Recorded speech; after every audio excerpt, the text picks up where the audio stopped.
Ano kayang masarap? Meatballs o takoyaki? Ano kayang bibilin ko dito? Ang daming choices, nakaka-stress. O Luna, ano bibilin mo? Be, nagugutom na ako. O tapos, kung gutom ka, gutom na rin ako eh. Ang sabi ko, nagugutom na ako. So, anong gagawin ko kung gutom ka? Eh, di kumain ka dyan, Luna. Uy, Sky, nagugutom na nga ako. Nako naman, ang slow-slow mo naman, Sky. Hindi mo gets? Wow ha, nagsabi yung hindi slow. So, anong gusto niyang sabihin? Ang gusto niyang sabihin, gutom na siya. So, gutom na siya. Wow ha, salamat. Hindi ko pa kasi alam yan. Ang laki ng naitulong mo. Thank you. You're welcome, Sky. Anytime. Hoy, Sky, nagugutom na nga ako. Oo nga, ate. Alam ko, nagugutom ka. Gutom na rin ako. Hindi yun. Ang gusto kong sabihin, nagugutom na ako. So, ilibre mo ko. Ganun yun.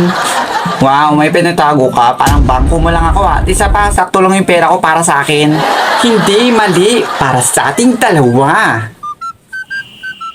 Wow ha, sharing pala to. Eh, nasan yung share ko sa'yo? Ay, yung akin, wala. Nabili ko na kaganina pa. Ah, ganon? Wala rin akong isi-share sa'yo kasi wala ka rin isinare sa akin. Sharing is giving, diba? Walang kwenta. Hoy, apat na mata, libre mo naman ako. Eh, nagpalibre. At bakit ka sa akin magpapalibre? Bakit? Kaibigan ba kita? Eh, mag-classmate naman tayo, di ba? Di ba sabi ni Mama, mag-sister naman tayo. Giving is giving. Wala akong kaklaseng katulad mo, burawat, at isa pa, wala akong kapatid na katulad mo.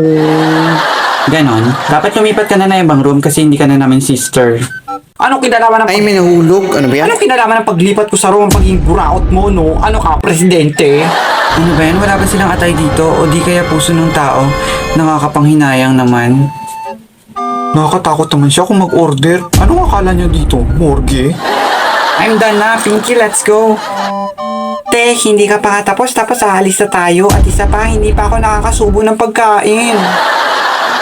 I'm on a strict diet eh. Wow, nagda-diet ka pa sa lagay na yan, eh mukha ka lang ang buto, tapos magda-diet ka pa. Wala pa kasi ako sa goal kong katawan. Hala siya, ano bang goal mo, te? Maging stickman? Hoy, Emma, meron ka bang 20 pesos? Wala eh. 5 piso na lang. Nako, sa'yo na lang yan para mas mukhang kailangan mo pa yan. Ang sarap naman tong pagkain ko. Luna, look, oh. Yummy. Nako, sana mabulunan ka sana. Tubig! Tubig! Tubig! Tubig! Oo, ito te, tubig! Oh, ano yan? Eh di tubig, malamang. Anong tingin mo dito? Water? Wala bang malamig te? Yung very very cold? Eh, nag-request pa nga. Wow ha, nabubulunan ka na pero ang arte mo pa rin. True. Uminom, eh di wag.